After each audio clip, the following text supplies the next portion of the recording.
Okay, so can you hear me okay, members? Yes. Okay, thank you. Okay, so you're all very welcome to the first meeting of 2021 of the Policy Resources Committee. And if I just take the opportunity as chair of the committee to wish you all a very happy 2021, yourselves and your families. So if we start the meeting proper, if I take any apologies, I've got an apology from Councillor Thompson. I'll just go around the party group leaders. So Councillor Michael Duff.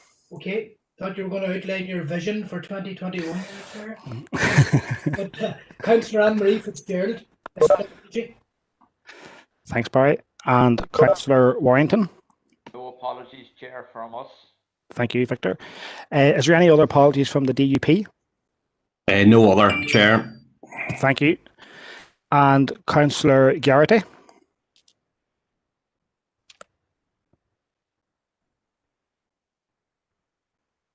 Is Councillor Garrity there?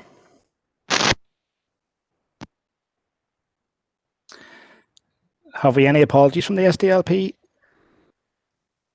Councillor Garrity's on the meeting there, but for some reason... Can you hear me there, Stephen? Yes, I've got you now. Sorry, I had a new headset there. Maybe the speaking mechanism's not working. So no apologies. Councillor Coyle just running a couple of minutes late. Sorry, Chair. Okay, thank you. Okay, thank you. Thanks. And have we any other apologies? Okay, so I'll take that as no. We'll move on to item 2. We've signed the confidential minutes and the minutes from the previous meetings held in December. So item 3 is to consider the draft terms of reference for the P&R committee, including delegated authority to the committee, and that's paper A. So members, this is just up for approval. We've seen it in the other committees there last week. So if I could just take a proposer and seconder for that, Councillor Warrington. I propose, Chair. And Councillor Anne-Marie Donnelly. Seconded, Chair. Thank you. Councillor Thornton. That's great. Thank you, members. Sorry, I was coming in. No problem. Okay, so declarations of interest, members. Councillor Coffey. Yeah, thank you, Chair. I think it's 7.4 staff matters is point 2.2 there, a reference to the monument for Fermanagh Council Trade Unions, of which I'm a member. Thank you, Chair. Councillor Thornton. Thank you, Chair. Item 10, confidential matters, that's 11.2, award of capital grantee and funding investigation. Thank you. Okay, item 5 is matters arising. As per previous meetings, I'm going to just knock them back until just before item number 9, any other business. So that'll take us on to section 6 of the meeting, the Chief Executive Director reports. And 6.1 is to consider a departmental response to the consultation on a revised Northern Ireland Local Government Code of Conduct for Councillors, paper B. Margaret's on hand to take any questions in this, and if we've got no questions, I'll take a proposer and seconder to note the draft response. Councillor Garrity.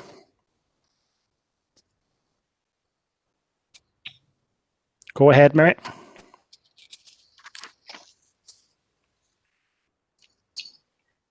That's to propose, Chairman. Can you hear me? I've got you now, yeah. So proposed by Councillor Garrity. Councillor Irvine. Second, Chair. Thank you very much, Stephen. Thank you, Robert. And we're all agreed. Councillor Coffey. Yeah, Chair, there was just one thing in this that I thought was slightly concerning, is the idea of a monitoring officer, which is raised on page 3, bottom of page 3, under item 2.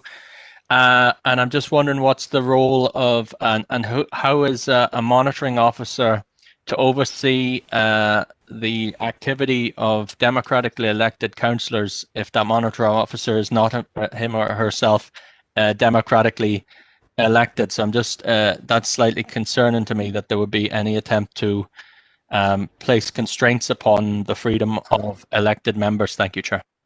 Okay, I'm not sure if we have a response to that ourselves here. I'll invite Alison there.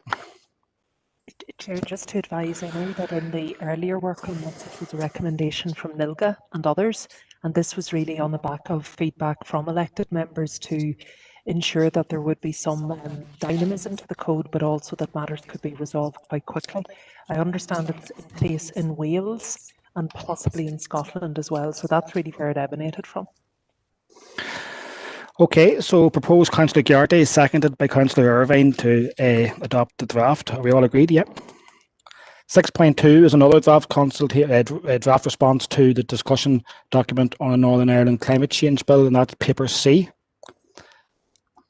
Again, I'll take a proposer and seconder there if you've got no questions. Councillor Swift. Yeah, I can propose. Gormagat. Councillor Anne-Marie Donnelly. Seconded, Chair. Thank you. Councillor Coffey. Yeah, Chair. This is a very important document. Obviously, the climate change bill coming forward, and it's taken some time for the Stormont executive to bring it forward. It has to be stated, though, and I think it's something that I would have problems with within the response that we have, that the timeline identified by the minister in the draft consultation in his document is completely inadequate. The idea that we can wait until 2050 to achieve zero carbon status is widely acknowledged by science to be fundamentally unrealistic, and will result in potentially the deaths of millions of people globally and potentially severe impacts on our local climate here. So I, for one, would not be happy that our response fails to make that point. I think it's very important that this council takes a strong position in regard to climate change, and I think that accepting the logic coming out of Westminster, which is that we can wait until 2050 to achieve zero carbon status, is unacceptable. So personally, I would like to propose that we strengthen the document in that regard. Thank you, Chair. Okay, thanks, Donald. Councillor McAleer. Yeah, I would be supportive of Councillor Coffey's comments. I think maybe we're not being ambitious enough, or maybe the plan isn't being ambitious enough. I noticed that it aims for a target of an 82% reduction in greenhouse gas emissions, where I suppose we should be aiming for 100%. And it's noted that according to the Tyndall Centre for Climate Change Research, 100% is actually achievable here by 2042. So I think we should be aiming for maybe going beyond that. I do think the council response overall is fairly good, though, but I think we should be aiming, as Councillor Coffey rightly says, aiming to progress this as a matter of the utmost urgency. Thank you, Chair. Okay, so you're seconding Councillor Coffey's proposal there, Emmett? That's correct, Chair. Thank you. Okay, Councillor Maguire. I'm going to Margaret Kearney, and again, climate change is quite a hot topic. But again, we must be realistic in the targets we set. I wish them to be as ambitious as we possibly can, but I'm mindful that in our elected district here, we have about 70% of the population connected with agriculture. And as agriculture is quite a vital link in attaining our ambitions in reducing carbon, I'm minded to say, and it's something I have thought about and mentioned to other councillors, that we as a council, and again, we have our climate action group, but it's okay to tell people what they can't do in relation to anything we put through the council. And similar to the dog walking areas, I'm inclined to suggest, and maybe it could be brought to the climate action group, that we take positive action and engagement with our farming communities and the other members of our communities who are possibly seen as the cause of the ozone layer damage, that we engage with them in positive actions that they can take to attain these ambitious targets. It's just a thought, Chairman. Okay, thank you, Tommy. Councillor Green, Seamus. Thanks, Chair. Well, I tend to agree with what Donald said there about 2050. I don't think he put in a date. If we are changing that for a response, I think we need to be setting a date. What we think, I would suggest 2045 to try and have some kind of a realistic target to hit. But I'm open to suggestions. But if we are changing, I think it's right that we have a a date in it. There's no point in just leaving it up in the air. Okay, thank you, Seamus. Councillor Curry. Hurley, yes. Well, Collier Green has just said, 2045. I think the Tyndall report says maybe 2042. I think 2045 is achievable. I know I think the report's very good. So just first of all, just thank you to our officers who've done a great job there. But just in terms of the options, I think there's a sensible approach here in trying to balance what's being asked for in the 6th carbon budget, which I attended recently, and balancing out that our area is particularly rural. But I think the way around that, and I know that we might not want to constrain ourselves, but I would actually be going for option 1 here rather than option 2. I think net zero is achievable by 2045. But if this was done the way it should be done, it should codify sectoral sub-targets for emissions reduction. For example, agriculture, construction, etc. The economy here in the north is regionally imbalanced. Our approach, and I think the just transition, and I know it goes into it very well in response to question 2, but it should be at the centre of this. As we're transitioning to net zero, I think just transition needs to be mentioned at the outset. And our approach to a transition must take account of specific issues facing rural areas, result in more carbon intensive lifestyles. So the dependence on private cars, sparse connections to different infrastructural grids. It creates more of a reliance on dirtier fuels. And we've got poor investment in renewable infrastructure and public transport. So that needs to be, this is a submission from our rural district, so we need to be saying that at the outset. It's just important that all of these things are remedied in the case of a just transition. So that's just what I have to say on it, Chair Gurmagan. Okay, thank you, Siobhan. Councillor Wilson. Bert.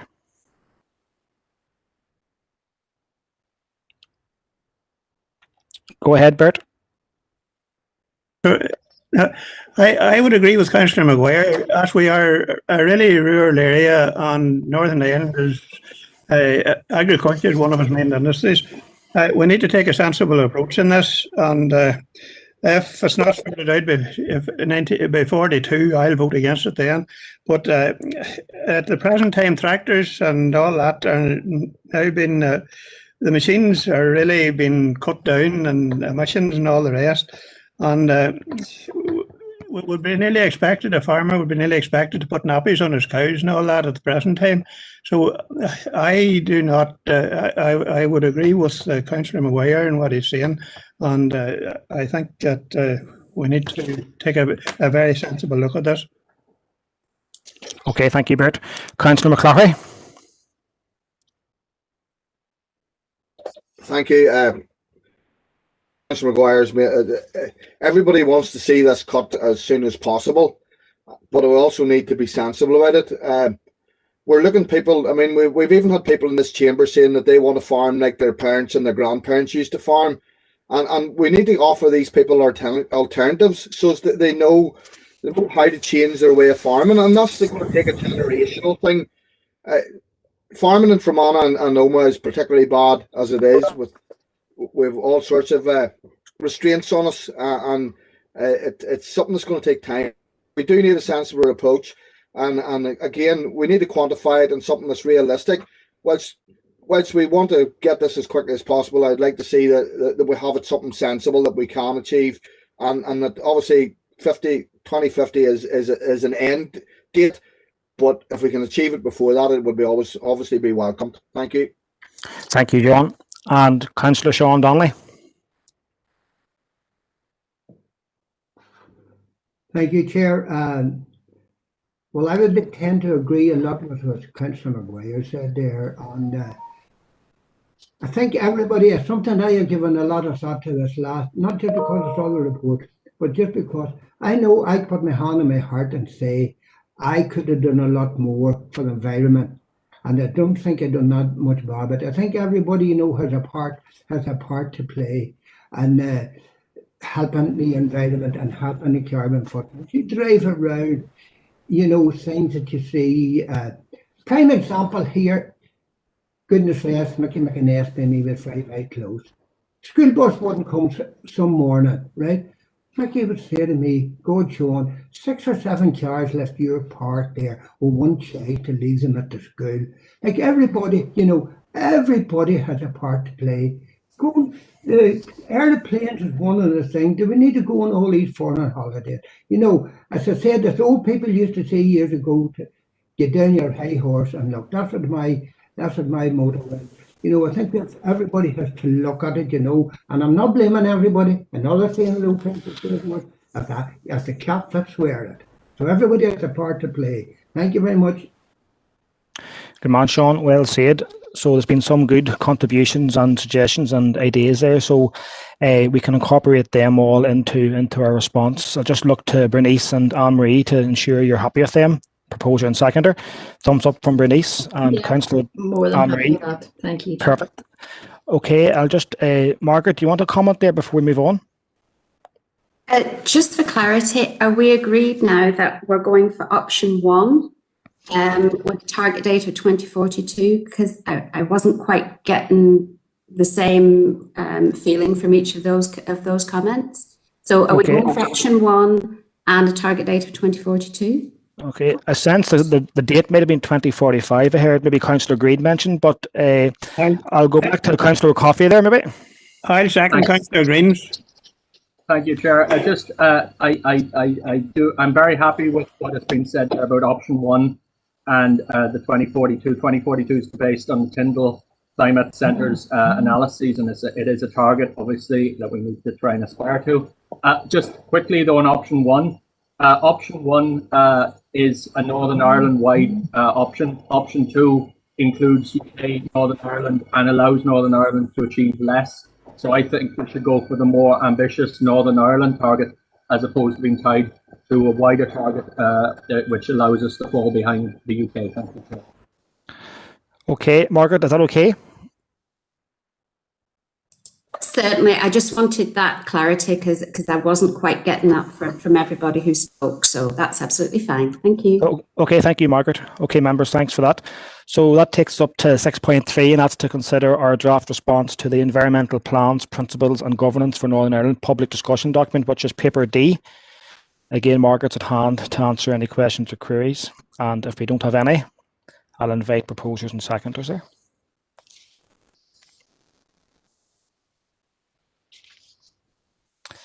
Have we Councillor Armstrong, Diana?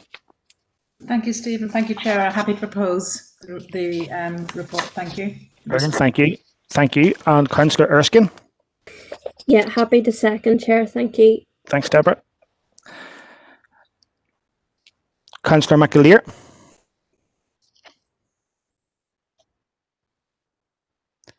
Emmett?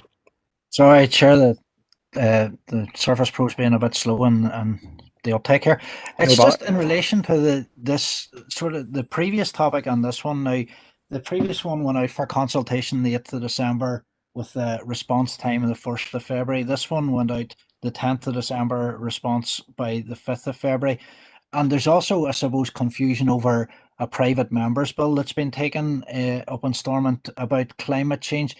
I'm wondering just the logic behind the department, and I know it's not just related to this department on its own, but releasing so many consultations and quite detailed and very important consultations within such a short period. It's not really productive to allowing people to have input into, I suppose, matters that do concern them. And it's been referenced there.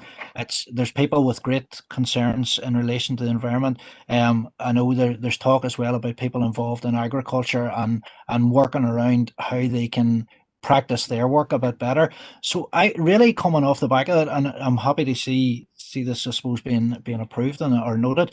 But I would like to see maybe consultation with the department to see, what's the necessity on firing off all these documents, and quite lengthy, quite important documents all at once, when they could be spaced out. And I suppose it's being mindful as well of things like the Aarhus Convention, where people are supposed to be given a chance to respond to these things and be involved in these. I think it's a hugely important thing. We have a lot of, locally, we have a lot of correspondence going on with applications about a gold mining application. So it's important just that the departments are mindful of that, and the public is involved in having input to these vitally important matters. So I'd like to make that maybe as a proposal.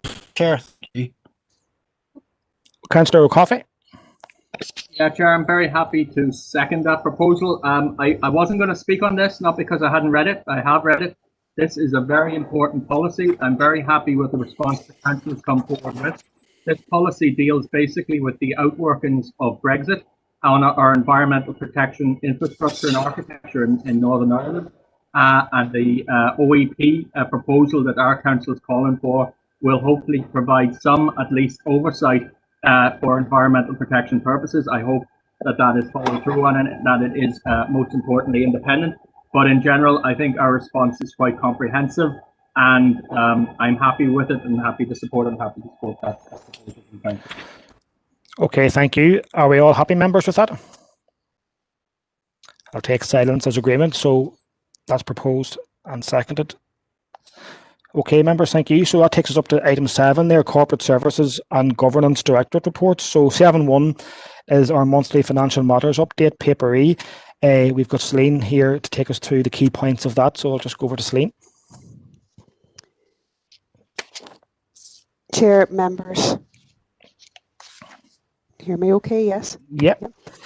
So we have 5 items detailed in the report: the management accounts, the normal report, which shows our financial position on an ongoing basis, information on the third quarter actual penny product, also on the D-rating grant, the ongoing in-year monitoring there. There's a brief update on the estimates for 2021, which is obviously a focus of work right up to date.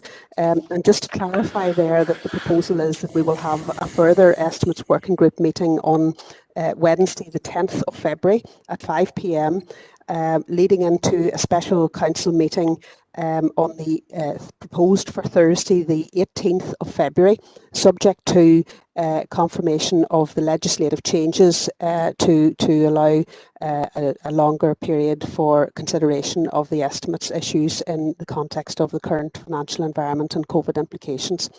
The final thing is just to make members aware that the Audit Office has confirmed the certification of the Council's Statement of Accounts for the year ended 31st of March, and those have been published on the Council's website.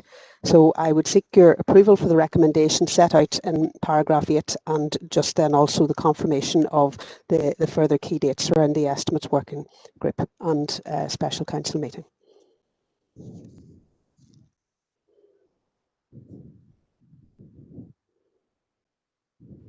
Sorry, folks, I was on mute there. Councillor Thornton, go ahead there.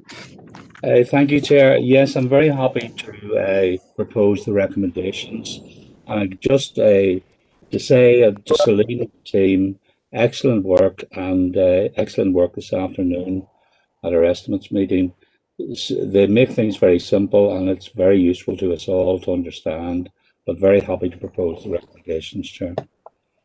Thank you, Howard. And Councillor Warrington? Yes, well, I'll second the proposal of Councillor Thornton, and just to agree with his comments. Thank you. Thank you. Are we all agreed, members? Thank you, members. Okay, that's grand. So that's 7.1. 7.2 is the minutes of the audit panel held on the 9th of December 2020, just before us, for information and for noting. If I maybe invite the chair of that panel, Councillor Green, to propose that, if he's there. Yeah, I'll propose that. Good man, Seamus, thank you. And have be a seconder, Councillor Robinson. Yes, I'll second that. Thanks, Paul. And we're all agreed. Donald, go ahead. Councillor Coffey. Yeah, very briefly, I just think it is appropriate that we note in the Appendix 2 there, page 23, Page 53, first of all, and I think it's something that all the councillors would share, is that it's a great thing to see our council at the bottom of that table, which is days lost due to sickness. And I think it pays it reflects very well on our staff and so on. And I think not unrelated is the fact that we're also almost on the bottom of the table on page 23, which shows that we have less of a reliance on agency staffing. I think the idea of valuing workers through direct contracts is something that's really important in terms of increasing morale, commitment, and I think in return, workers try hard when they're well employed. So congratulations to all involved in that. Thank you, Chair. Okay, good man, Donald. Thank you. Okay, 7.3, paper G is our monthly update report on procurement and tenders. Councillor Wilson. Chair, I'll propose that this be accepted. Good man, Bert. And Councillor Armstrong. Thank you, Chair. And before I second it, I'd like to just ask a question to Celine, please. It's to do with tenders and procurement. Some time ago, we proposed, members proposed that awards are given on a more localised level, where appropriate and where we can support local contractors and suppliers. And it's just really looking for an update on that work, please. Go ahead, To the chair, members, there's really, I suppose, three parts to that. I think the specific tender that was under discussion at that time was around meat products and products that could be supplied to council canteens. That quotation exercise was preceded with a requirement that the produce was sourced in the district, and it was awarded on that basis. Now, unfortunately, council facilities haven't been open to of late to really, I suppose, utilise that contract to the same extent, but that has been progressed on that basis. Similarly, I would draw your attention to item 2.11 of the procurement report, and there's been a number of similar sort of reports over recent months about procurement frameworks that we have set up now, and this one in particular is around building works, and you can see that there have been 17 suppliers who have been appointed to that framework, and quite a significant number of them would be in the district and very close to the district. So this will allow us now for multiple projects up to the value of 4 million, as you can see there, to be awarded through the use of this framework on an ongoing basis. So I think that's another positive development. But just the final point is that this has been addressed in, I suppose, in a policy sense, because we have last year in 2020 we updated our procurement policy, and members will recall that there was an additional section incorporated into that policy around responsible procurement. So that was looking at social value, it was looking at buy local, it was looking at ethical procurement, and all of those related matters. So that gives us a policy context, and we then have to work then to implement that.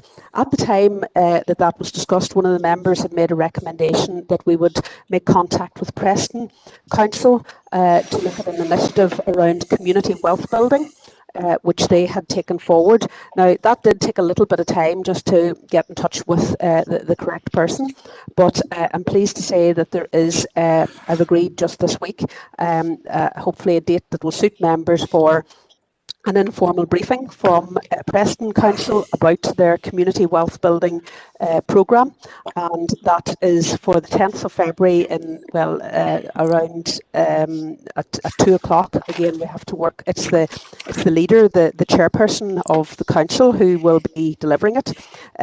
So we've worked with between Democratic Services and his diary to come up with a suitable date and a time that's currently free with members. So hopefully that will give us maybe further insights into what the opportunities are for developing that supporting and buying local and what that looks like. So I hope that addresses it with both practical examples and then how we're looking at it from a development point of view. Thank you very much, Celine. Yes, I mean, it's good to see that, and I look forward to that on the 10th, and also to see those awards coming into the local economy. Thank you for the update, and thank you, Chair. Okay, thanks, Diana. I second that, Chair. Thank you.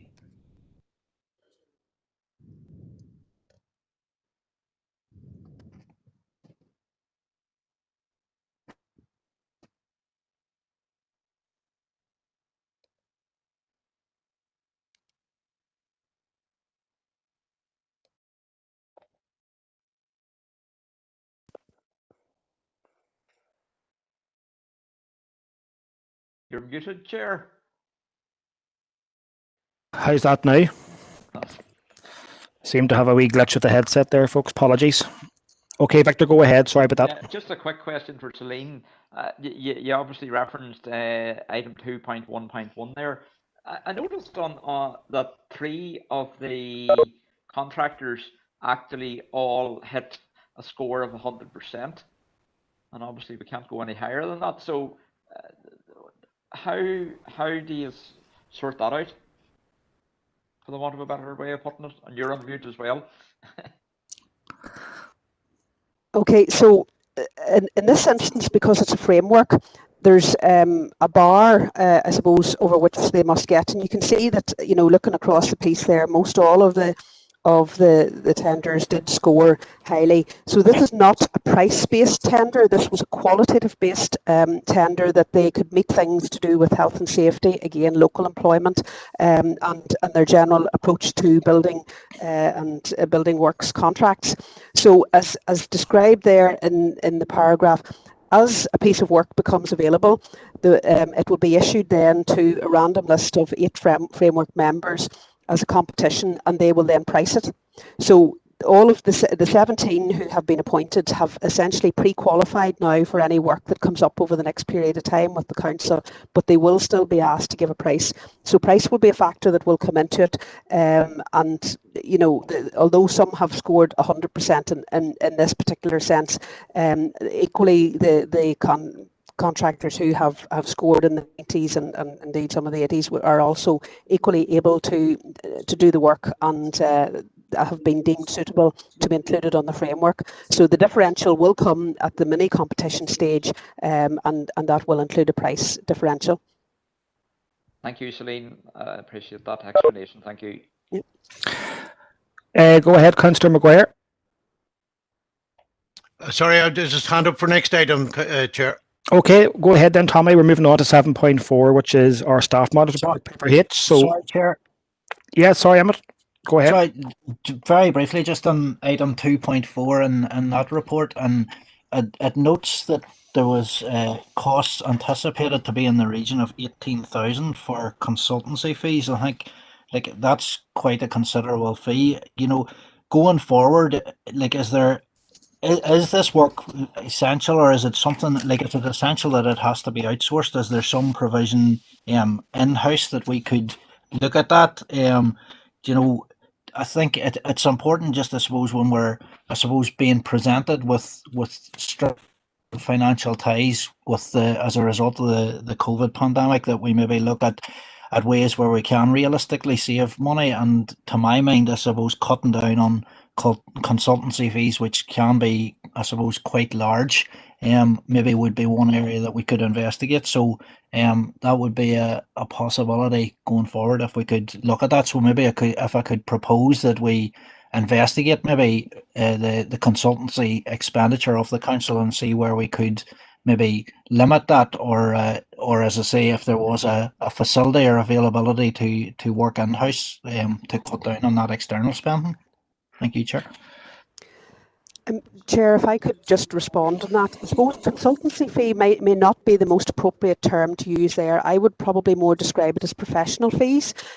These would be, I suppose, architectural, engineering, civil engineering, you know, quite high level professional fees that would be involved, and that's what that would relate to. It was Dorn Consulting were appointed through a public procurement exercise in connection with the public realm scheme, so the rates are there and have been market tested. The council does have a small in-house technical team. Again, it's something that we do keep under review. We do have some in-house capacity, but really when it gets to some of the specialist engineering arrangements and indeed architectural as well, I think it's important that we bring in the right skills, and it would be difficult for us to have someone employed who would be able to meet all of the different projects that the council would be involved in. So we do already use a mix. it's something can be kept under review, but in this instance, I think in order to deliver on this additional work, I think this is the recommended course of action. But we can keep it under review, but I would say professional fees is more appropriate for description there. Okay, thanks. Is that okay, Emma? That answers your question in relation to the fees. Well, I can understand where Celine's coming from, and I suppose maybe it should have been possibly noted on the report, because, as I say, consultancy is kind of something that would make me take notes. So yeah, but I suppose I would still like to see that proposal carried out, that we do investigate where we do have council expenditure on consultancy fees. Obviously, if this particular issue isn't relevant to it, that's well and good. But I know that there are plenty of other items where consultants have been employed. Thank you, Okay, Chair. fair enough. Councillor Coffey. Yeah, Chair, thank you for letting me in there. I'm struggling to understand what are the technical professional tasks associated with delivery of £90,000 worth of investment that require 18,000, if I'm reading it correctly, £18,000 worth of consultancy. Thank you, Chair. I'll just check it.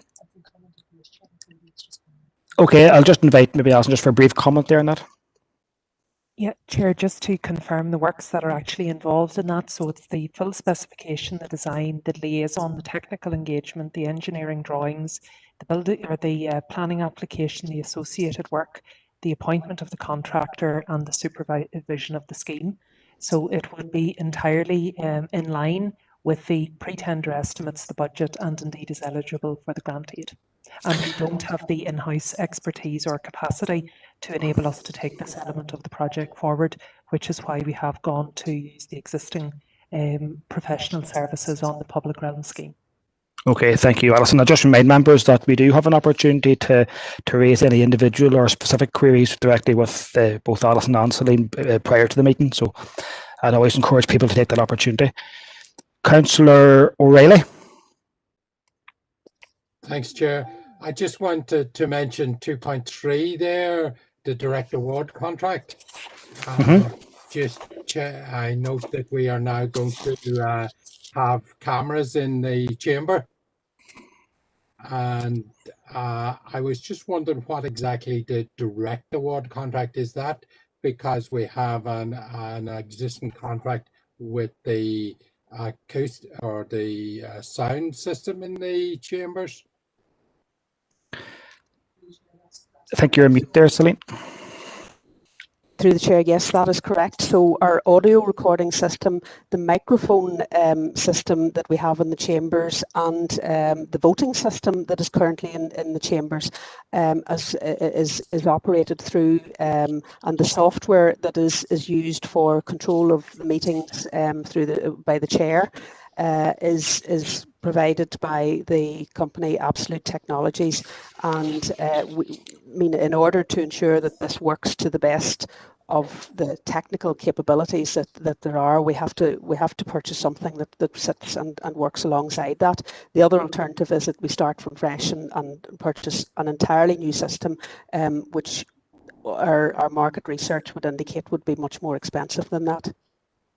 No, I Chair, that's what I thought probably was what we were doing. The only proposal or the only suggestion I make is that we look at our ability to take votes rather than this thing of having to go name by name by name when we're doing recorded votes. That there's surely, particularly when we're using cameras, that there should be a light technology or some technology nowadays that should be able to do away with that time-consuming effort of vote by name. Again, through the chair, the facility there is a voting facility within WebEx, which was explored with members, I suppose, initially when we first looked to introduce and use the WebEx system for virtual meetings, which started in May 2020. At that time, members weren't content that it was sufficient to support the democratic processes, but we can certainly again look at the technology. It will require members to vote and to submit a vote, and that's so there would be further training that we would want to provide on that, but that capacity is certainly there, and it's very quick and very good. And there's a full audit trail of it as well, but members had previously felt the focus should be on getting the virtual meetings operating, and then we can, of course, come back to that.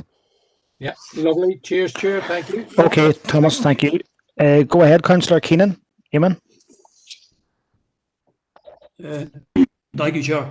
Just on Emmett's proposal there, I'd second that, and just if he'd possibly amend something for me, if he was willing to. But with some of those consultants are anticipated to be very high, if we could get possibly a more accurate breakdown of what they are, as well as that.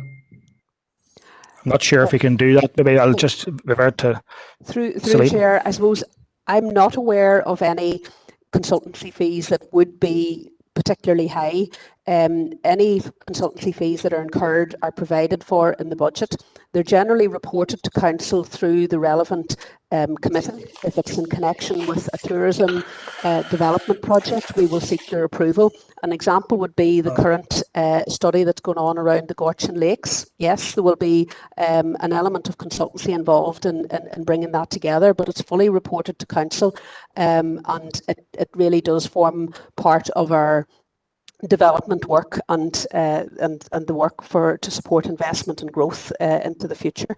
But we can look to have to collate an additional report on consultancy fees. I would suggest we would wait until the financial year runs out, given where we are at the moment, so that it is done for an appropriate time frame and would fit in with our annual reporting and that as well, if members were agreeable to that. Okay, perfect. Councillor Bird. Alex, go ahead. Yeah, thank you, Chair. It's in relation to the proposal in relation to consultants. I'm not prepared to support that at all. The Director has quite succinctly and clearly expressed when and why we engage consultants. If we've got the in-house knowledge, we use it. If we don't, we have to go to consultants. So I'm just disappointed we're getting down into what I see as micromanagement here.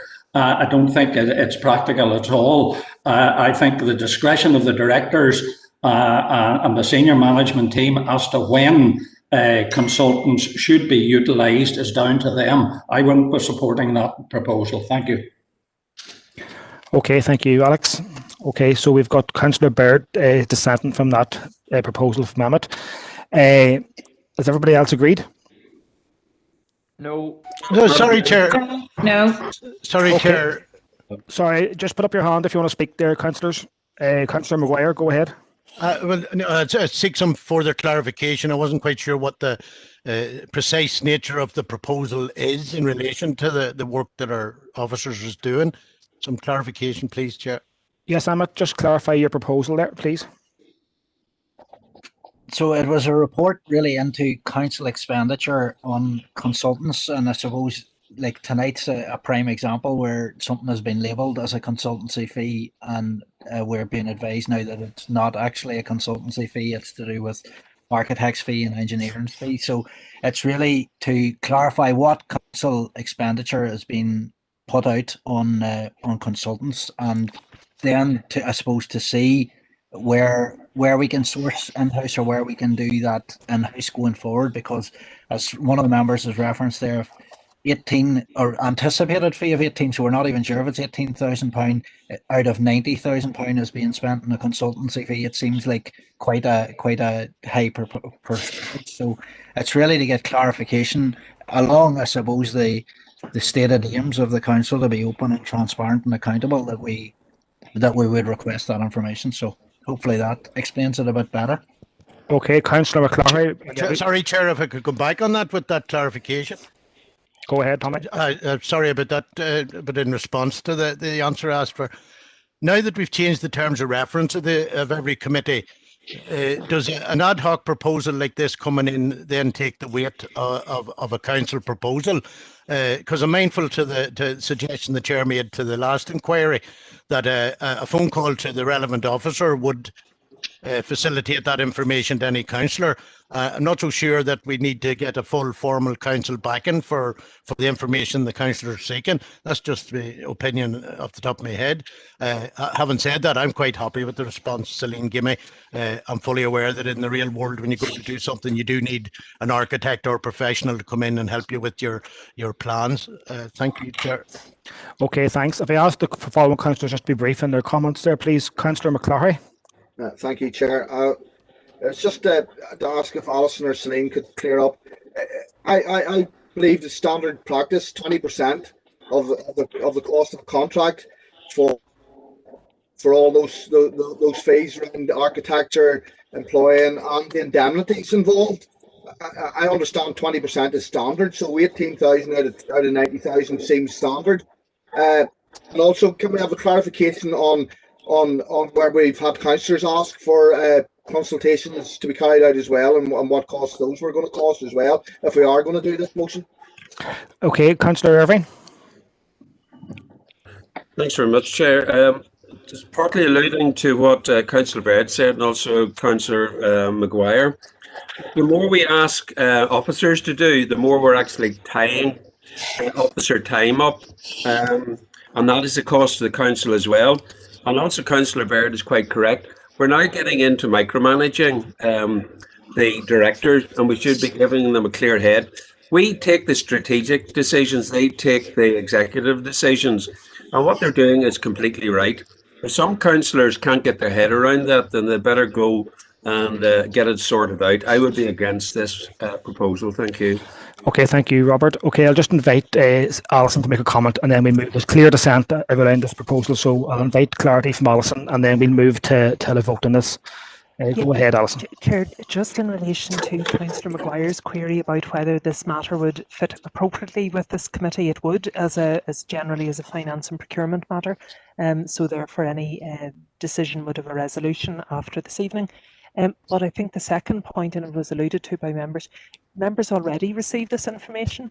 You receive all the financial information, you receive the detail, and I mean, certainly what we can do, if necessary, on a 6-monthly or an annual basis, provide that in composite form. But this information is routinely coming through. However, the council does delegate, once you take your decision on, for example, projects or other activities that we will pursue on your behalf, that then we get on and deliver it. So I fail to see what additional information will be brought to the council by this proposal, Chair, and I think we're already providing for it. Yeah, I agree. Okay, thank you, Alison. Alison, would you mind if I asked you to take us through this vote in relation to this proposal? Happy enough? Just a roll call, if you don't mind, if that's okay. Chair, so just then, Councillor McAleer's proposal, seconded by Councillor O'Coffey, as summarised. Councillor Armstrong? Against. Councillor Baird? Against. Councillor Blake?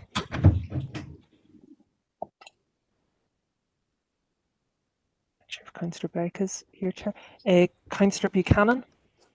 Against. Councillor Campbell? Against. Councillor Clark? I don't think is present, Chair. Councillor Coyle? Against. Councillor Curry? NI against. Councillor Deehan? Against. Councillor Anne-Marie Donnelly? Against. Councillor Sean Donnelly? Against. Councillor Stephen Donnelly, I think, is absent, Chair. Councillor Elliott? Against. Councillor Erskine? Against. Councillor Feely? Against. Councillor Fitzgerald is an apology. Councillor Gannon? Against. Councillor Garrity? Against. Councillor Green? Against. Councillor Irvine? Against. Councillor Keenan? For. Councillor Catherine Kelly? Against. Councillor Podrigan Kelly? Against. Councillor Maguire? On against. Councillor McAleer? For transparency. Councillor McCaffrey? Absent. Councillor McCann? I'm against. Councillor McCloughery? Against. Councillor McElduff. He's absent at the moment, Chair. Okay. Or Councillor McPhillips. Against. Councillor O'Coffey. For. Councillor O'Reilly. Against. Councillor Rainey. Against. Councillor Robinson. Against. Councillor Smith. Against. Councillor Swift. Against. Councillor Thompson. Oh yes, sorry. Councillor Thornton. Against. Councillor Warrington. Against. And Councillor Wilson. Against. okay, thank you, Alison. That clearly falls in. So we've got a proposer and seconder then. So to adopt the paper, Councillor Wilson and Councillor Armstrong. Are we all agreed? Chair. Councillor Dehan, is it? Yeah, thank you, Chair. Thank you for allowing me to come in on this issue. Chair, Alison's remarks there were very helpful, and she did offer to provide the information regarding consultancy fees and professional fees to collate them on a 6-monthly basis. And I would propose that we run with that suggestion, because I think that would provide the information in the form that Councillor McAleer is requesting. Thank you. Okay, thank you, Josephine. Councillor Thornton? I would second that proposal, Chair. Okay, and are we agreed, members? Okay, thank you. That deals with 7.3. 7.4 is our staff matters report, I believe, paper Hitch. And I'll invite Councillor Maguire in. He was looking to come in this previously. Go ahead, Tommy. I'm going to Margaret Carley, and again, I'm very happy to propose. On the staff matters, I was interested to see and thankful to see that our number of staff off is relatively low, that are self-isolating, given that we've had quite a rise in incidents in our district. And of course, also then I'm very happy to propose the £1,000 spend on the Workers' Memorial. I think we're all conscious that the working conditions we enjoy today are as a result of very hard work of workers in the past, fighting our corner and leaving us in a better place nearly every generation. So I'm quite happy to propose the recommendations, Chair. Okay, Tommy. Councillor Erskine.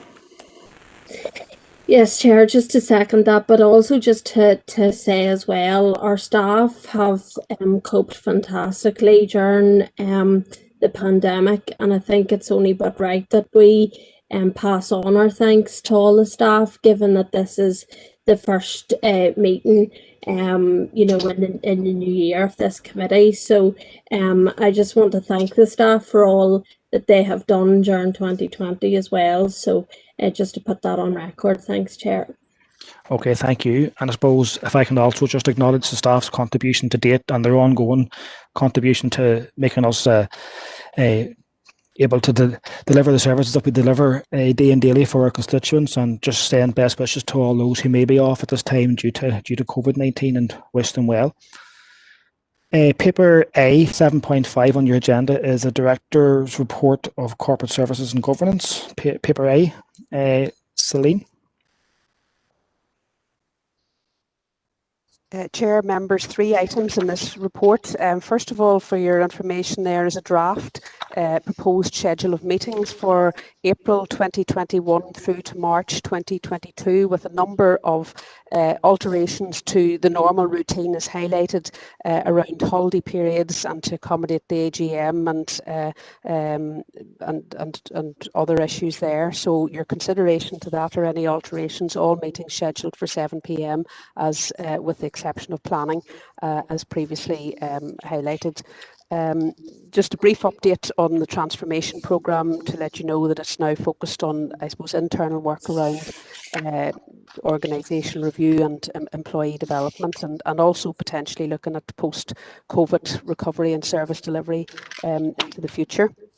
And a fee change proposal for the Regional Property Certificate Service, which is a service members will be interested to know that is operated out of our Enniskillen offices on behalf of all 11 councils, and we service there, administer certificates on behalf of the whole of Northern Ireland. and the fee increases. Well, there's been some confusion around that and normal local property certificates, but also reflecting the significant work that goes into that as well. So your approval is sought for the recommendations, paragraph 8, in line with the detail there. Okay, thank you, Celine. Councillor McAleer's first up. Thank you, Chair. Yeah, no, I'm happy enough to propose that, and if you'd allow me, just I thought of my hand up for the last item, but obviously it wasn't. It was just to place on record my appreciation of the additional funding of £1,000 to the workers group in Fermanagh, and I think it's important, just with my understanding that it was an original memorial for a council worker who was killed in a workplace accident, and I suppose it's very appropriate given frontline workers dying currently providing frontline services during the COVID pandemic. So just to put on record my support in relation to that, and thanks to the council for doing that. So thank you, Chair. No problem. Councillor Warrington. I'll second that report, Chair. Okay, thank you, Victor. Councillor Feely, Anthony. Yeah, thank you, Shirley. I was just looking through it then. See, well, I know we have agreed to have the Brexit meetings every other month, but just seeing where Brexit is at the minute and maybe might get serious, could we have it every month if we needed to? Could we have that into it, maybe just in case, the way the things going at the minute, or is it, people happy enough to have it every other month? Yeah, maybe if you just put that on the agenda, Councillor Feely, if you're happy enough, put on the agenda for the next Brexit meeting and go from there. That's 100%, Stevie. Yeah. Perfect. Yeah. Okay, thank you. So that's proposed by Councillor McAleer's report, seconded by Councillor Warrington. Are we all agreed? Yeah. Okay, so that takes us into correspondence then. So if I just invite maybe Alison to take us through 8.1, 8.2, 8.3 and 8.4, please. Yep, thank you, Chair. The first item of correspondence is guidance to councils on the disposal of land at less than best price. This obviously is the practice that the council would apply, but just to bring it to members' attention. So just recommending it to be noted, Chair. Okay, Councillor Donnelly, Anne-Marie. Thank you, Chair. Just proposed to note. Thank you. Thank you. And Councillor Bird. Yeah, thank you. Alison, maybe you could give us some clarification through the chair in relation to this paper on disposal of land.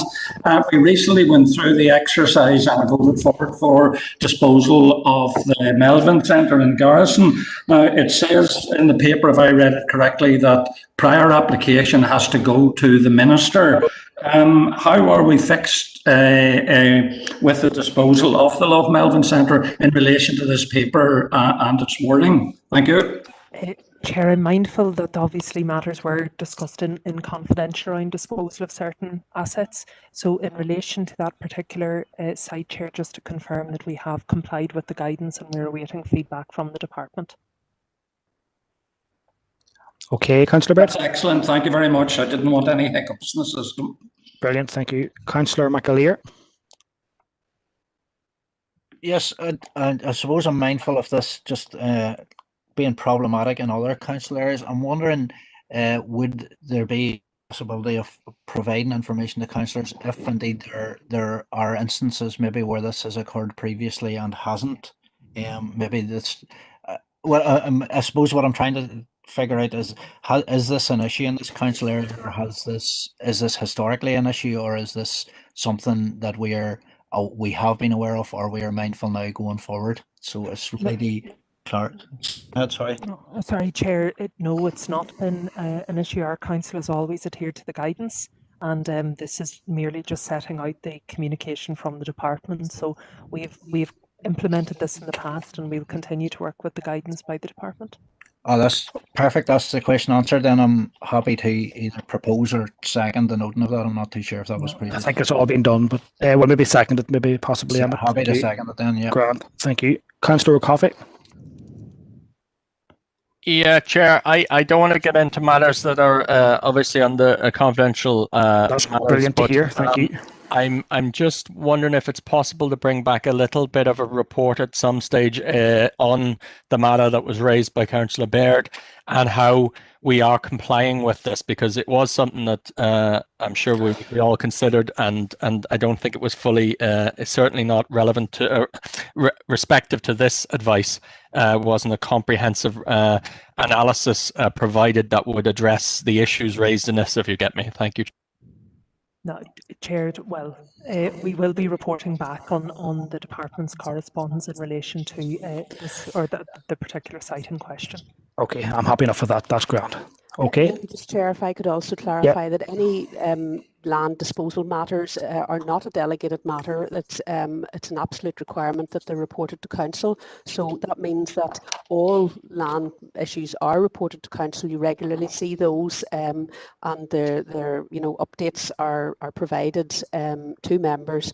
Again, I think Councillor McAleer at the last meeting had further inquiry, which I was able to provide him with the detail and confirmations on in that respect as well. So it is something that we're fully compliant on and operate very much in line with our constitution. Thank you, Celine. Okay, members, just keep a wee eye in your hands there. If Councillors Warrington, Feely and Donald want to take down their hands, we can move on to 8.2.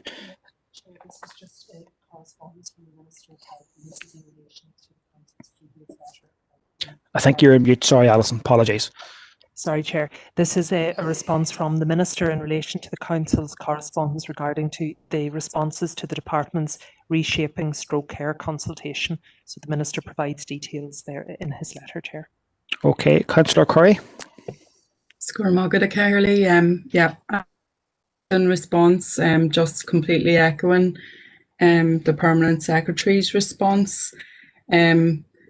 We know, and just being conservative around it, at least a third of the responses are missing.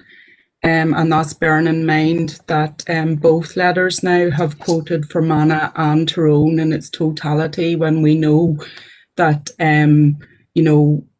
at least 95% of the estimated 9,000 or so responses came from Fermanagh alone. So I suppose if you were to take any positives from this letter, it's good to see an acknowledgement from the Minister about the strength of support for retaining stroke services, and indeed all services at our local hospital. And I think that it's really recently when our healthcare workers and our hospitals stepped in to relieve other areas, just highlights again how vital our services are, not just to us locally, but regionally. I disappointed at this moment in time. I know that the stroke support group aren't able to meet, obviously shielding, and have been for some time, but I foresee this being picked up again in the future. But just a note for now, Chair Gormagat. Okay, happy to propose noting, Siobhan. Okay, Councillor Erskine. Thanks, Chair. I just want to echo there what Councillor Curry has said. We were involved in the campaign, and we know, because Councillor Curry, myself, other councillors and representatives, we took up responses as well, and we know how many that we were able to take up. So it's disappointing, this response, and quite worrying to see these figures, and what I would perceive a difference in what has been tallied from the campaign group. But Chair, I'm not going to go over the points that Councillor Curry has said. I would agree with her in terms of what she said. This is a vital service in our area, and it must be retained. And it does fabulous work for the people in this area. So I'll second the noting of the correspondence for now. Thank you, Chair. Okay, thank you, Deborah. Councillor O'Coffey. Thank you, Chair. Yeah, I'm not going to repeat what's just been said. This correspondence obviously demonstrates that the department appears to be intent on undercounting responses from Fermanagh and Omagh area. Now, this is clearly in response to a huge outswelling of popular indignation at a threat at our stroke service in the Southwest Acute Hospital. And it has to be remembered that not the first time that they had a consultation on this, people were actually phoned up on the back of submitting a letter to confirm whether they had actually submitted that letter. And indeed, they were put under direct pressure from some people, some unknown persons in the department, who said, were you pressurized into submitting this response? This is the nature of consultations when I feel that the response is going the wrong way. And I just want to say I'm glad that we as a community, and certainly I'm glad of the role that campaigners and the trade union movement played in mobilizing thousands of people in a way that they cannot deny. They can never deny the numbers that we brought repeatedly into major centres in Enniskillen to show that we will never accept any diminution to our hospital services. So whatever they do, they can lose the consultations, they can do what they want, but we will not accept attacks on our NHS. Thank you, Chair. Okay, Councillor Green. Go ahead. Yeah. Thank you, Chair. Yeah, I would like to support everything that has been said there. I was involved myself. I've seen the communities right across Fermanagh, the way they're organised, and it was incredible to see. In my own community, there was in every hall in it was packed any nights. The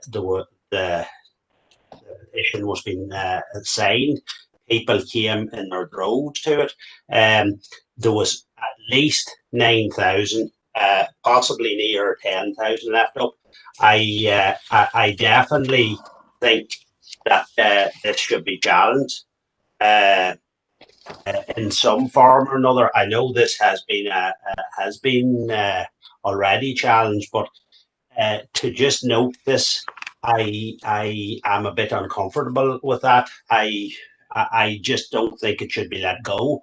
If 3,000 people or near 4,000 people made the effort to get up, go to their local halls, fill their local halls, sit and fill in and these were quite detailed responses. It wasn't just that you signed your name. They sat and filled them in for God knows how long. The amount of volunteers is there to help that. I don't think that we should be accepting that we just write off 4,000 people from Fermanagh that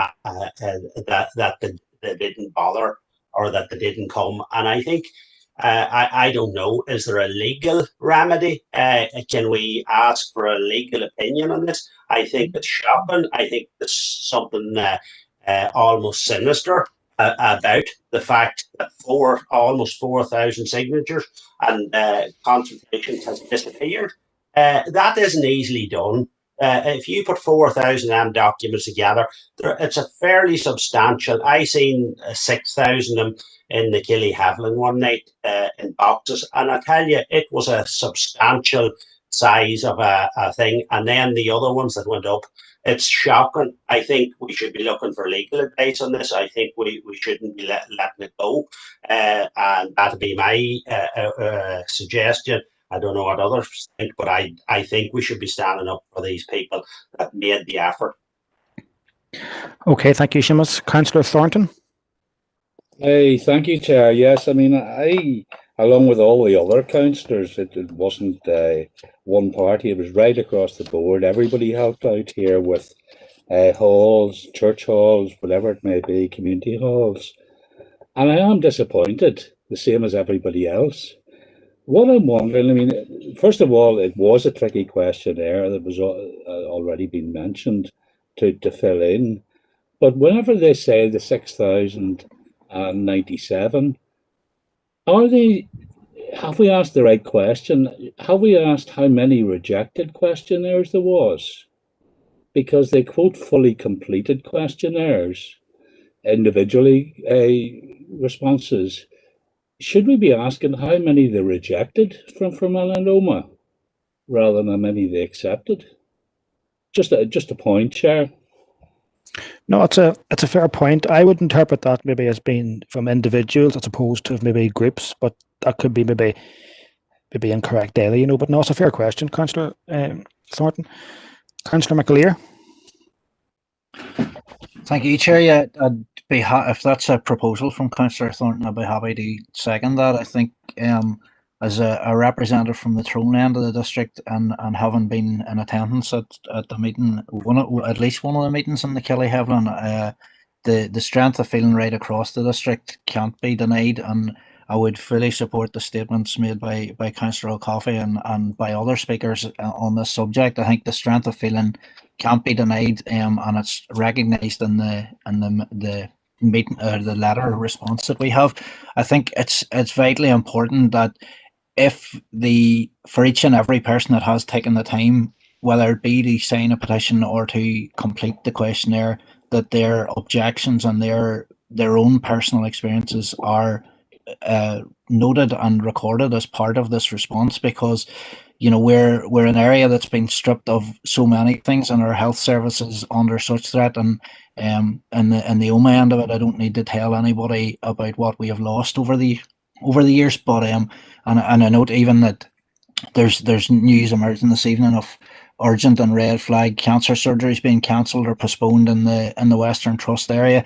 You know, our health service is under attack, and it's vitally important that we as the local council stand up for that. And I think just finally it would lead me to the point that it just adds to my disappointment that a previous motion or amendment to a motion by Councillor O'Coffey and myself to grant a 15% pay rise or pay increase to the NHS staff on cue. was voted down by members of the council. Okay. Chair.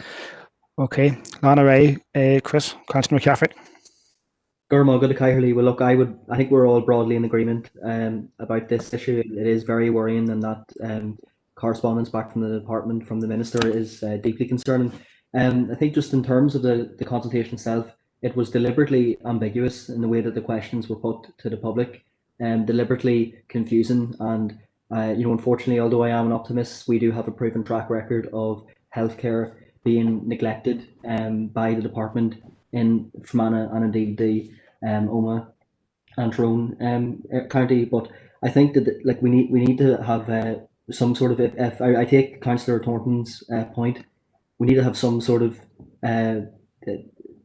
criteria as to what either the department staff or the minister's team decided as fully completed or incomplete consultations, because I don't think that should be at their discretion. People, I know personally in the Timor area, there was we had a public consultation where forms were filled out. I was at the Killyhevelan meetings. We all saw how well attended. It was packed to the rafters. In fact, it was beyond capacity both occasions. So I think it is completely disingenuous for the minister to be writing this kind of correspondence back and claiming that he can account for all of the consultations that were completed, because again, we have this track record. So I'll leave it there, but I think it is just something we have to be very strong and send a strong message back on. Okay, Chris. Councillor Gannon. Thank you, Chair. Obviously, like many others, I'm greatly disappointed with the correspondence we've received. You know, there's definitely something wrong here with this and the way this is being handled. Like everyone else, I helped out with the community campaign, as everyone else here did a fantastic job. I'm going to say that across the board, all the councillors and community groups and everyone who took part and helped. People filled out forms, played a big role in it, and all deserve thanks for that. And given the numbers mentioned, 3,000-4,000 mentioned by Councillor Green being just ignored, that's staggering, because we've seen it with our own eyes what was being submitted. And this isn't even including others who may have submitted their own response individually. Some people may not have sent off theirs individually as emails on top of that. So there could be hundreds more on top of the numbers that we already know or that we are aware of. So there could be even more. So I think that the numbers are even bigger that would have went out from Fermanagh and Tyrone in relation to this. And I agree we shouldn't possibly just note this. Councillor Green suggests maybe legal options. Maybe that's something that should be seriously considered. But on to Councillor Thornton's proposal, I think that's a good proposal. I think what we should ask, and if Councillor Thornton's happy, he said about rejected consultations. I don't know if he had already intended this, but if we ask for the rejected consultations by area, as we have done here with Fermanagh and Tyrone, and in total as well, to get a full feeling for this, because I know other areas across the north had big campaigns as well, not as big as the one here, I will say, but we should have that breakdown of how many were rejected or that may have been rejected from Fermanagh and Tyrone, and how many may have been rejected in general. And as well as that, I think Councillor McCaffrey might have been suggesting and we could maybe include this in our questions, is why they may have been rejected. So what were the grounds, if there was any rejected, for rejecting them? As we've all seen with our own eyes, we know 6,097 isn't correct, and it doesn't tell the full story. But I'll leave it there, Chair. Thank you. Thanks, Adam. Councillor Feely, Anthony. Yes, thanks, Steve, and I'm going to be brief too, for everybody's got over everything I was going to say as well. For myself, and I remember myself and Adam and Denise, we've got all these Aaron Westlands and Derrigonley and Garrison and Belcoo helping. And as Chris did say, they were very hard to fill. They were kind of like trick questions where they were asked them, and I agree totally with Seamus and Howard's proposals there. And ask why was the questionnaires excluded? That's what we'd want to find out, and just want to agree with everything that was said there. Thank you. Okay, you're second on Councillor Green's proposal, aren't we?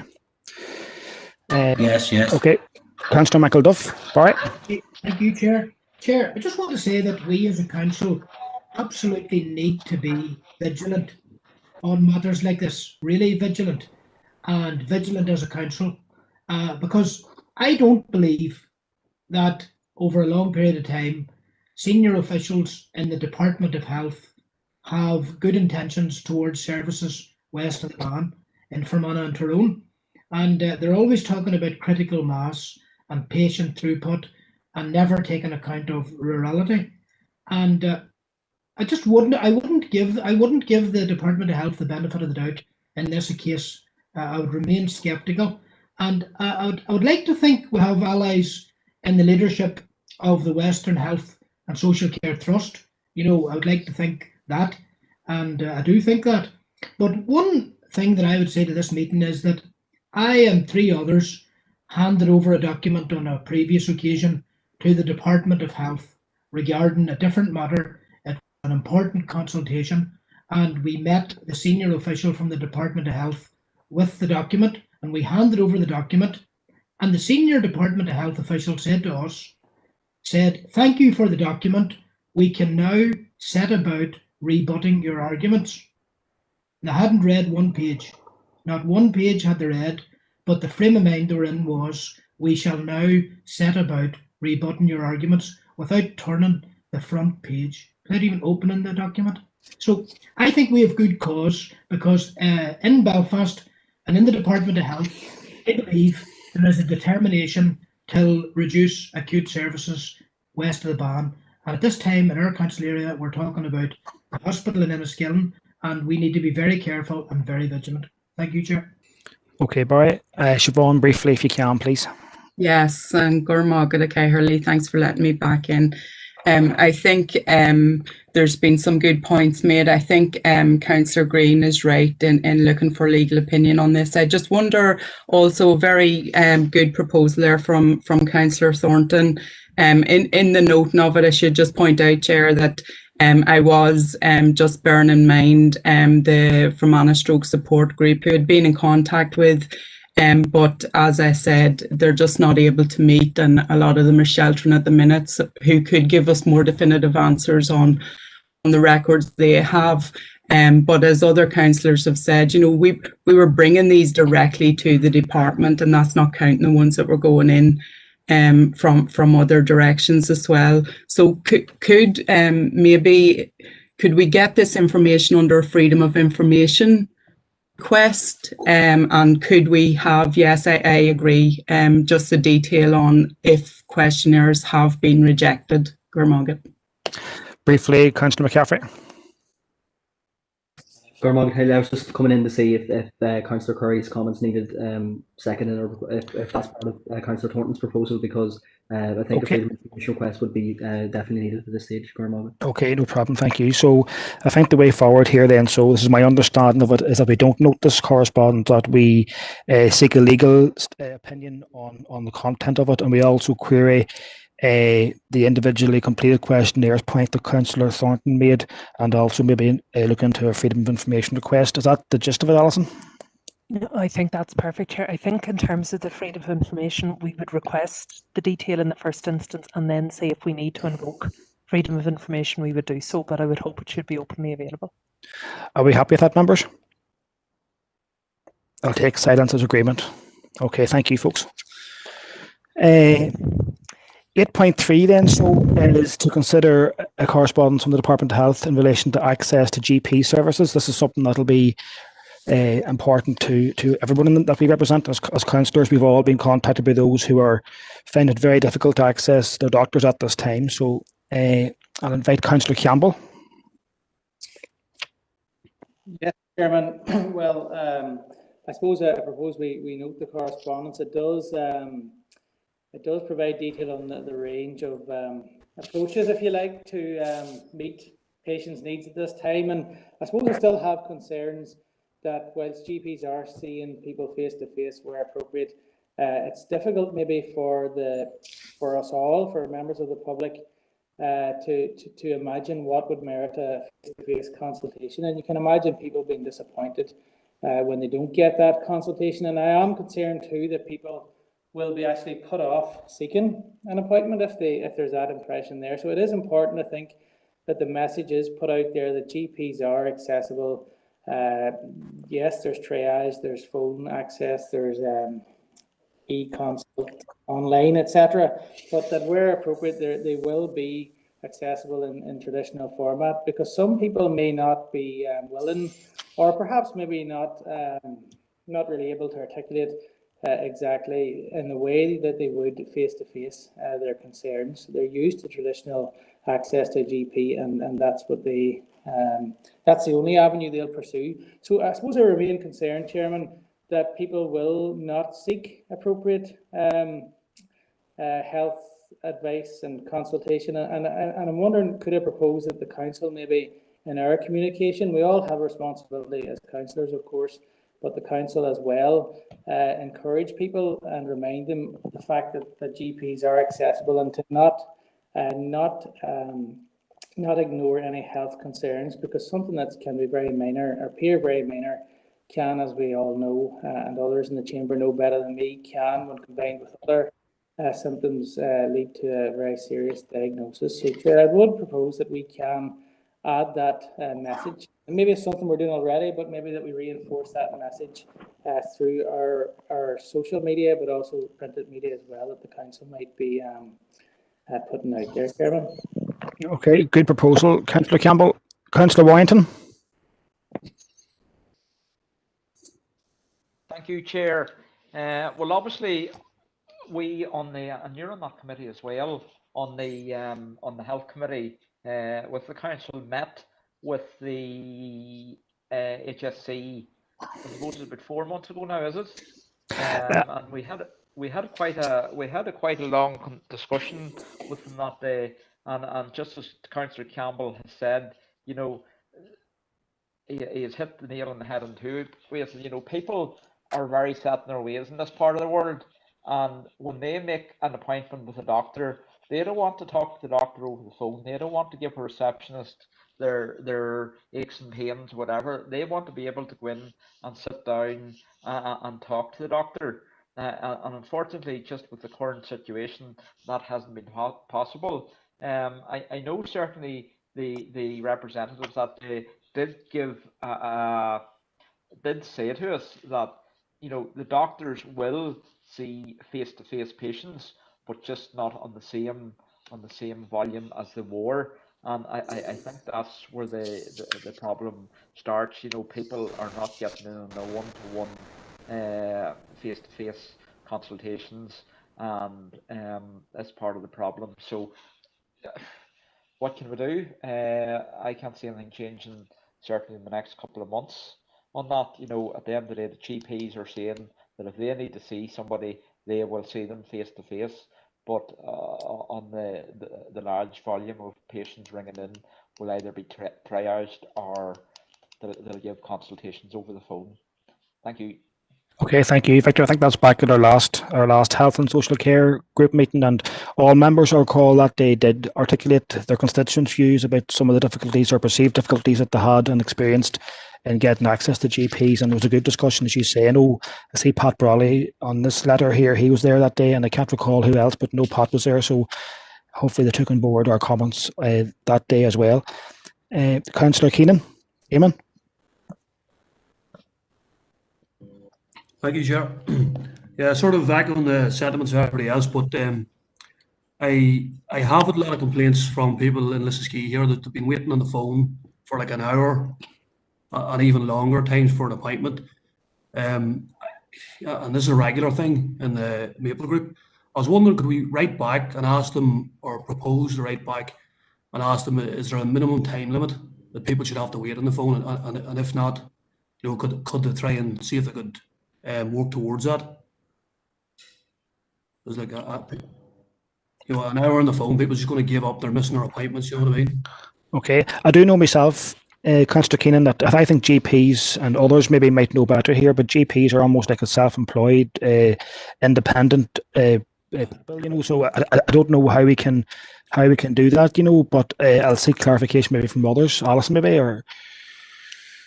No, Chair, that would be my understanding. I don't think the department would set those parameters. It would really be down to individual surgeries. Okay, but we know here. It's my understanding that the Health and Social Care Board have an advisory or a role, at least advisory, in suggesting to GPs better ways of doing things. For example, they've intervened to say your voicemail should be more welcoming than alienating and putting people off. That type of thing. Thank you. Yeah. Okay. As an advisory thing, I suppose. Yeah. Okay. Just remind members, if you want to come in, please raise your hand and you'll be taken in order. Thank you. Sorry, Chair. I know there's somebody before me, but can I just have the supplementary there? That is true on the GP surgeries being told to change their answering systems, that they were more welcoming. And just on I actually still had the notes from that meeting that day. It was Pat Brawley, a Dr. Kevin Cosgrove, a Pamela Ye, and a Deborah Ward was the four people in attendance that day, and that's basically it. That's it. I suppose it's also, just to maybe make a small point myself, it's also important, I think, like all other frontline health professionals at this time, you have to pay tribute to all our GPs who are, no doubt, you know, I'm sure, doing their best under very, very difficult circumstances. And on that, I'll bring in Councillor Deehan. Thank you, Chair. Well, Chair, I do welcome this letter from Sharon Gallagher, and it does provide some very useful information, which I think should go some way towards allaying fears on access to GP services. And I have to note, Chair, that letter is dated the 8th of January, and the situation actually has changed from that date. As members will be aware, primary care services are now playing a major role in the administration of the COVID-19 vaccine. And certainly from our practices in the OMA area, we have gone to press with statements to the effect that our usual services will be disrupted temporarily as we divert our resources to the administration of this vaccine. At the moment, people may not see much change in access to GP services because we are limited in terms of access to the vaccines. but hopefully that will improve with time.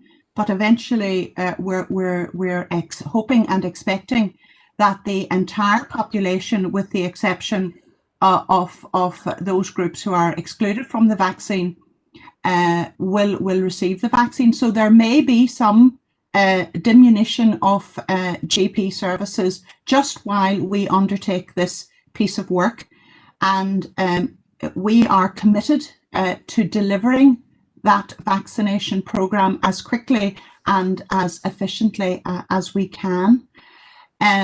Members make very good points, and I do accept that the gold standard in terms of patient care is face-to-face assessment, but unfortunately that isn't possible always at this time. It's determined by clinical need, and of course our main objective is to try to reduce footfall to healthcare centres as much as possible to reduce infection. What I can tell you is that the board is very mindful of the concerns that exist in the public, and we have been asked to undertake demand management, and for each practice we are asked to complete very detailed returns on our work for the week, in which we record all our activities, including face-to-face consultations, consultations via the telephone, video consultations, photograph consultations, and requests for prescription.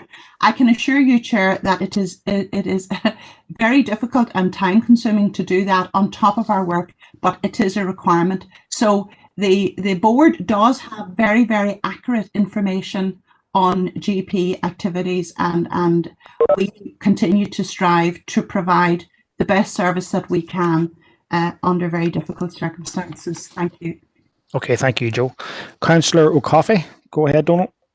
Yeah, Chair, thank you. I'm not going to speak about the GPs because enough's been said on that, but the GP out of our service is on page 2 there. Okay, well, it was page 2. We go ahead, but keep it on topic, please. Well, I have been provided with very detailed information on the operation of and the access to local GP out of hours services in the Enniskillen and Omagh areas, and it is genuinely shocking the degree to which it appears it has now become normalized for there to be absolutely no cover whatsoever. Now, that's GP cover. There are occasions when they put various qualified nurses and so on who have the right to write prescriptions and to do that sort of thing. But the actual provision of GP services through the out of hours has went over a cliff in the last month or so, in my understanding. So I'd like to propose that we write to the Health and Social Care Board, who has responsibility overall for the provision of these services to our people, and we request them to confirm the level of staffing that has been provided in both Enniskillen and Omagh over the last 3 months, for example, and to if there is a significant shortfall, which is my understanding, that we would then be provided some not explanation of why it has happened. We all know why it has happened. What we want to know is how it is going to be resolved. The idea that we don't have GP cover in a rural area, sometimes there's no GP cover anywhere in Enniskillen or in Omagh for hours. And the fact that you would have that in a place like rural Fermanagh and Tyrone is shocking, and it's unacceptable. It's a human rights abuse of residents. So I think we need to have some answers as to what they're going to do about it. Thank you, Chair. Okay, well, this wouldn't be a new topic to the chamber. I know that the Health and Social Care Board, I've been in attendance at presentations that they have given in relation to this very issue, and they've outlined the pressures that they're under and the difficulties that they have in relation to out of hours care. But you've made a proposal, don't you? Councillor Bird. Thank you, Chair. I hear all the conversation this and the concern, if not criticism, of GP services. I can only express a personal view on this. At my age, I'm probably more with a doctor than the average person, and during the COVID exercise, I've had occasions to contact my GP. Yes, there can be problems with getting through, but if you keep on ringing, you get through because there's only one line. But prior to Christmas, I had occasion to, I believe, need a consultation with the doctor. And I expressed that to the secretary. Within an hour, the doctor was in touch with me, and within half an hour, I was in his surgery getting a consultation. Following up from that, I had an X-ray, which was done within a week or more. And following that, I had to go for another procedure with ENT where they organised a COVID test for me before it. So that is just a personal view on how it is. I have not in my own doctor's surgery heard any criticism. People do realise that the times we're in necessitates delays and not working the way they are. And for those who are worried about me, I got a clean bill of health. Thank you. Okay, Alex, thank you. Councillor McCaffrey. Well, I am glad to hear that Councillor Bird got a clean bill of health, of course. No, look, this is obviously a very difficult time for anyone working in the health service, and not least GPs, and likewise, I would share in some of the concerns that have been raised by my fellow council colleagues. But of course, we know that it is extraordinarily difficult given the circumstances we're under. But I was coming in, I believe Councillor Campbell had a proposal which I'd be willing to second at this point in time. Thank you very much, Chair. Okay, Gormargaret, Chris. So I think that's all the speakers have spoke there. So we had a proposal by Councillor Campbell, seconded by Councillor McCaffrey there to enhance our communications in relation to GP accessibility. Councillor Coffey, you didn't have a seconder, so without a seconder, we're going to move on there if we're all agreed. Councillor McAleer. Chair, I'm happy to second Councillor Coffey's proposal there. Okay, and are we all agreed, members? Okay, perfect. 8.4 then, Alison, I think it's just primarily for noting from the local Commissioner for Standards.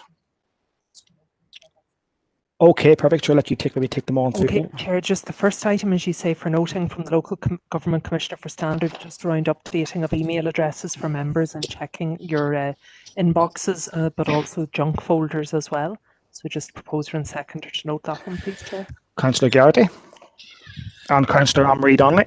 Yeah, thanks, Chair. Thank you, folks. Thank you, Chair. The second item then is from Royal Mail, and it's in relation to the relocation of a pillar box at Cooper Crescent in Enniskillen. We've been asked to clarify matters around the conservation area, which we'll do through our planning department, but it's just really to clarify if members have any concerns regarding the proposed relocation, Chair, and we would feed those back. Okay, Councillor Bird. Thank you, Chair. I just love clarification as to whether or not this is normal practice now with Royal Mail prior to relocating a post box. Because I've been working for over a year on an issue where a post box was removed from the Bog Road in Florence Court. I initially made contact locally and was told it would put back, but it never has been. I've been written correspondence with Royal Mail, and it's like a table tennis match coming back. So I'm wondering, could I request that Council writes to Royal Mail asking them in the context of this when the post box at Bog Road, Florence Court will be reinstated? Okay, thanks, Councillor Baird and Councillor Thornton. Thank you, Chair. Yes, this particular pillar box has always been in a very unsafe position. So I'm in full agreement with its transfer. But one question I would have local residents been asked about it?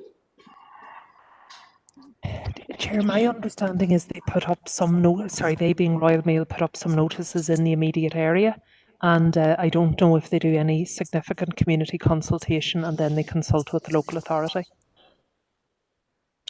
Thank you, Chair. Yeah, it's a much safer location as long as the notices have been put up. Thank you, Chair. Okay, thanks, Howard. Councillor Feely, go ahead. Thank you, Shirley. Yeah, thanks. No, like Alex, I've been working on an issue with a post box at Glencross here, and I took it up with the day we had an informal meeting with Royal Mail, and he did get back to me, no bother, but it's a safety issue, and I'm still working on it. But it's and when Howard was asked about the residents there, no residents around here was told that they were going to just take it away. They just took it away, which I thought was kind of out of order. They never told anybody at all. So just wanted to put that out there, but I'm still working on it myself. Okay, thanks, Anthony. Councillor McCaffrey, Chris? Yes, I've also been working with different groups and people and these issues as well. I don't know if Councillor Bird needed a seconder for his post, but I think that post box that should be reinstated in Florence Court as well. So I would second that if that needs that done. Okay, that's Councillor Baird's proposal, seconded by yourself. Thank you. And Councillor Coyle, John, go ahead. Thanks, Stephen. Could I ask just Councillor Baird? I had a constituent on from the BT93 area about priority post box for home testing, for COVID-19. I did try to search where the nearest one was in Fermanagh, but I couldn't find it. If Councillor Baird would maybe just ask, could the detail where the nearest priority post boxes are within our district of Fermanagh and Omagh? Because for people that may not be able, that are housebound or whatever, it would be something that information that might be useful to them, so that they can get their test back in the post as soon as possible. Okay, thanks, John. That's probably maybe a second proposal, John. Very, very important issue as well. Maybe if you want to make that proposal yourself. If I can propose, please, Chair, if that is, because our constituents need to know this. Like, I didn't know that there was priority boxes, but if there's not one in our rural areas and people don't know about it, we have to make them aware. Thank you. Perfect. And Councillor Gannon? Happy to second Councillor Coy's proposal, Chair. Perfect. And are we all agreed? Okay, thank you, members. Thank you, Chair. The final piece of correspondence is from the Department for Communities, and this is in relation to a seminar to be held on the 20th of April regarding the honours system. And we've been invited to circulate this to members, and up to 3 participants per council are able to attend, Chair. Councillor Coyle? Sorry, Chair, I had it up by mistake. I wasn't. Okay, no problem. Are we happy to, or can we get a proposer, a seconder, maybe note that document, please? Councillor Warrington and Councillor Erskine. And we're all agreed, yeah? Chair, I wanted to... oh, sorry, Victor, go ahead, sorry.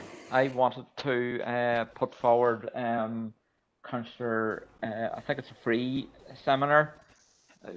Yeah. Open it again to look at it. I wanted to propose Councillor Thornton to attend that, please. No problem. And have you a seconder? Councillor Irvine, Chair. I will second. Councillor Irvine. Any other takers before we move on? No? Okay. And we're all agreed with that, yeah? Councillor Wilson?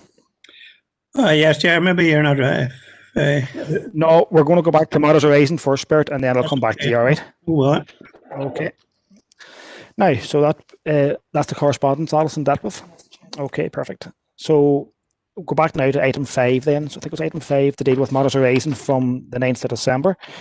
So for matters arising, we'll run through it page by page. Just indicate by shouting out if you want me to stop.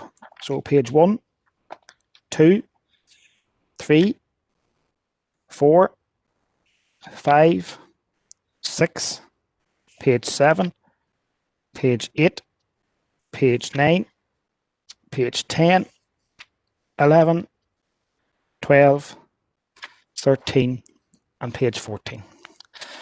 Okay, so... Sorry, Chair, just for clarification there, I'm presuming the matters arising, if you haven't paused there, that there's been no responses to the issues. Absolutely. That's all right, Chair, thanks. Yep. Thank you, Emmett. Councillor O'Coffey? Yeah, Chair, it's just on the final page there. If there has been no response to the council, then it's quite unfortunate, because my understanding is that the road that we were objecting to being shut down has in fact been shut down over the period, and that there would be a lot of concerns that this would be enabling construction to occur and potentially the sort of environmental disaster to reoccur that has been associated with the Mean Bog area. Yep. So yeah, thanks, Chair. All we could do, I suppose, is write and we hope for correspondence back. Okay, members, so we're moving on then. So I think we're at any other business. I have 2 members have indicated they want to raise 2 items. I'll take them in the order that they were raised with myself. So Councillor John McCloughery and Councillor Bird Wilson. So go ahead, John. Thank you, Chair. The matter I want to bring up is something which is quite troubling. Obviously, earlier in the year, we had a motion on gambling, and I have a declared interest, obviously, having been a bit of a gambler myself in the past. The problem is people may have noticed a lot of these companies doing draws for substantial prizes, and basically the accountability. I'm made aware by members of the public that there was a draw to be held for a house in the Ayr North area. The draw has never taken place, and the house is now for sale. And they were wondered what sort of recourse. And obviously, I'd contacted Celine about this to see what, and she suggested, or we decided that with your own permission, we could bring it up tonight. This is something very worrying, that it's preying on people. These are vulnerable people, and this is a chance to escape from maybe the mundane or some of their troubles, and by spending their savings on a ticket, a substantial amount of money on a ticket for a draw that never happens, and there's no accountability. And I know I've seen the Fermanagh Harriers, to name one, and I know of 2 Gaelic clubs and a rugby club that are doing similar sort of draws where the tractors and different sorts of prizes, there's substantial big money prizes, but at least those groups are accountable. But these companies that are coming up, there's no recompense, and I've spoken to Celine and she was going to look into it. So thank you for letting me raise that, and I'd like all the members to raise it with anybody that they can and on social media, that to be very careful when you're buying tickets in these draws, that there's no legislation apparently to cover these companies, and I have passed it on to the PSNI as well. Okay, thanks, John. Yeah, very important issue and starting to become more prevalent. So fair play for bringing that up. Councillor Wilson, go ahead. Yes, Chair. This is really for information regarding the matter of flooding that had been raised at the council on a couple of occasions before, and this dwelling was in 2020 in May, and since that again. I said Drumley Road, Gordon, where the dwelling was flooded. It has now been sorted out by road service and the river agency, and the road service moved in on Monday morning, and with agreement of the neighbours and landowners, the problem has now been sorted out. If it rained or threatened to rain at all, the property owner had to put sandbags along the side of the road at night before going to bed. The family would like to thank both agencies and all concerned, and I would like to add my thanks as well. You know, this family shouldn't have had to live under the constant threat that it has been for the last 6-9 months. So I would like to thank anybody that was involved or helped assisted in that on behalf of the family. Thank you, and thank you very much, Chair, for allowing me those few minutes. Thank you. No problem, Bert, and thanks for bringing that up tonight. Okay, so that takes us to the end of AOB. We're going to move into part 2, confidential matters. So if I get a proposer and seconder to do so, please. I've got Councillor Chair Mary here. Okay, and Councillor Anne-Marie Donnelly. So we'll just pause for a second till we get the recording.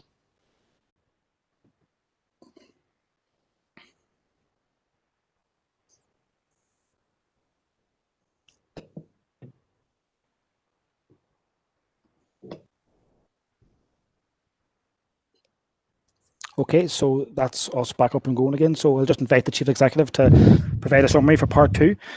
Thank you, Chair. Just to advise that while in committee, members considered matters arising from our previous meeting and no matters arising were raised, and also considered and approved the report on confidential staff matters, Chair.